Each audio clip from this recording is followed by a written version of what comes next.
Welcome to the treasure trove of folk tales, a magical collection of stories that have inspired generations. Embark on a mythical journey with heroes, fairies, and enchanting creatures, opening the door to a world of imagination and emotion. The story of the second old man and the two black dogs on a bright moonlit night, casting a silvery light over the royal garden in the magnificent palace of King Shahryar.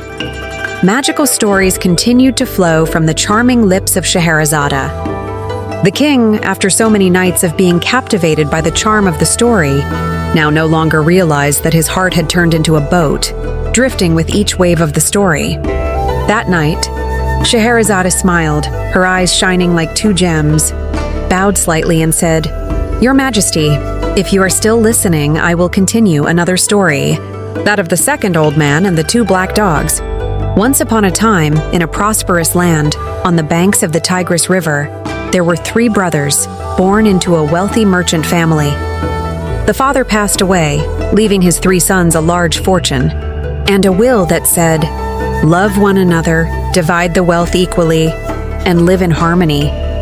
The eldest and second brothers quickly divided the wealth, and each chose for himself a private life. They both harbored a desire for business, wanting to bring goods, travel everywhere to trade, and seek fame and fortune. As for the youngest brother, who is also the character referred to as I in today's story, who was calm and cautious but could not resist the desire for adventure, he said to his brothers, "We are all sons of famous merchants. Our father left us wealth, not just to keep in the house, but to use it to broaden our horizons. So let us set out together, divide the capital, and each go on his own trading trip. After 3 years, we will return and compare the profits and losses." The two brothers agreed. The three brothers divided the capital, then each bought a ship, prepared goods. They set off. On the day of departure, the sky was clear, the wind was blowing, the sails were full. They said goodbye to each other at the crowded port and promised to return to the same place in 3 years, and then told each other what they had experienced. The youngest brother boarded the ship, bringing with him gold, silver, fabrics, and rare spices. The ship sailed out to sea and the trade route opened before him. 3 years passed. The youngest brother, not only did his business prosper, but also expanded his trade with many rich and strange lands. When the time came, he loaded up his goods and jewels, then returned to the old port. There, he found his two older brothers waiting. But when they saw the younger brother, they were not happy. But a flash of jealousy and envy appeared in their eyes. During the reunion party, the two brothers kept prying and asking how much their younger brother had earned. When they learned that their younger brother had earned much more than them, their greed arose. The eldest brother whispered to the second brother, "If we let him take that fortune home, how can we face it?" Or, the second brother curled his lips, "Your idea is also my idea. We will do it right at sea, no one will know." So, in the middle of the voyage back home, while the boat was gliding on the deep blue waves, the two evil brothers plotted. One cold moonlit night, when the younger brother was sleeping soundly on the deck, they rushed forward, tied him up, and threw him straight into the deep sea, without any mercy. But fate is not easy for the unjust to plot. The cold seawater swallowed the younger brother, but he managed to escape the ropes and struggled. When he thought he was exhausted, he suddenly saw a large piece of wood floating. He tried to hold on tight, letting the fierce waves toss him. The sky gradually brightened, the red sun rose, and before his eyes, a green island full of life appeared. His sister, exhausted, drifted to shore. On the island, rows of tall coconut trees stretched out to catch the wind. Strange birds sang, and the air was filled with the scent of flowers, never before smelled. He followed the path, going deep into the island. Suddenly, a majestic castle appeared in the middle of the forest, with jade walls and a golden dome shining brightly at midday. While he was still surprised, he saw a group of maids come out to welcome him and lead him inside. In the middle of the splendid palace, on a jade-encrusted throne, sat a beautiful, graceful princess. Her eyes were sparkling like an autumn lake, her voice melodious like a zither. She gently asked, "Stranger, where do you come from to wander to our island?" The younger brother recounted the whole tragedy. The three brothers, the trade, the betrayal, the scene of being thrown into the sea. The princess listened, her eyes slightly sad. Then she said, "Fate brought you here, not without reason. I am a princess of a kingdom under a curse. I need a brave person like you to help me break that cruel curse." The princess said, "Once upon a time, a sea demon loved me, but I refused. He was angry, cast a spell to imprison me on the island, forcing me to endure one day every month, turning into a seabird. My entire castle and all my subjects were sealed. Only when a mortal comes and endures the trial with me will the curse be broken." The younger brother listened, his heart filled with both love and anger. He swore, "I will help you, even if it means sacrificing my life." Night came.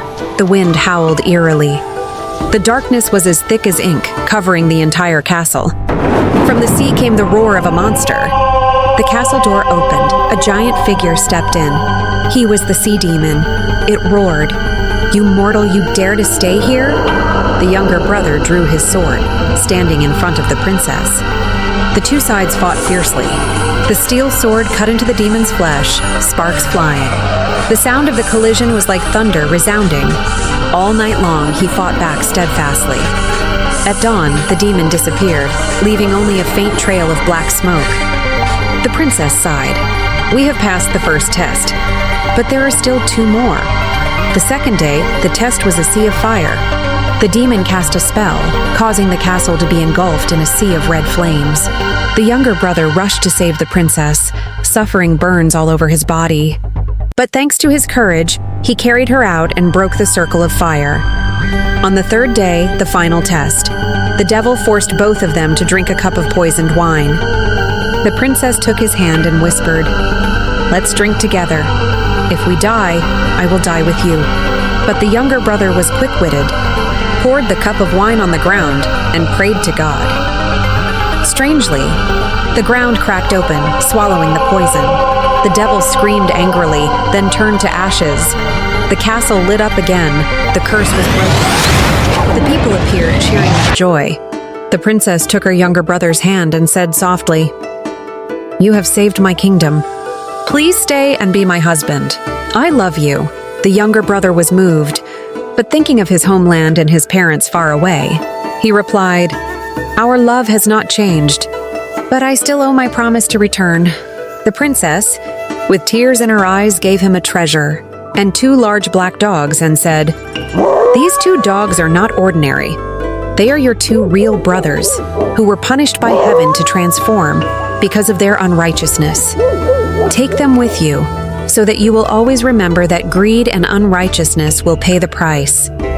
The younger brother was surprised, looking at the two black dogs, their eyes shining with shame and despair. The princess said, "When the devil was destroyed, I asked God to punish the unrighteous. Your two brothers immediately transformed into dogs to follow you to atone for their sins."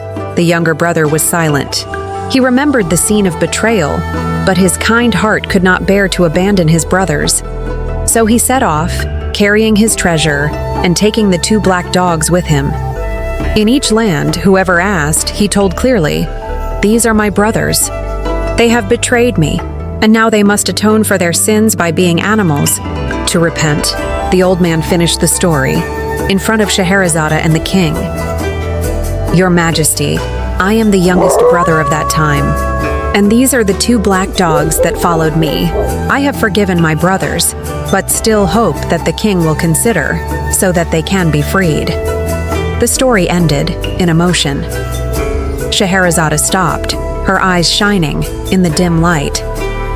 While the king was still pondering the strange fate of the two black dogs, Scheherazade smiled and said softly, "Your Majesty, if you still want to hear, I will continue to tell you another story, also full of strange events, secrets of greed and fate.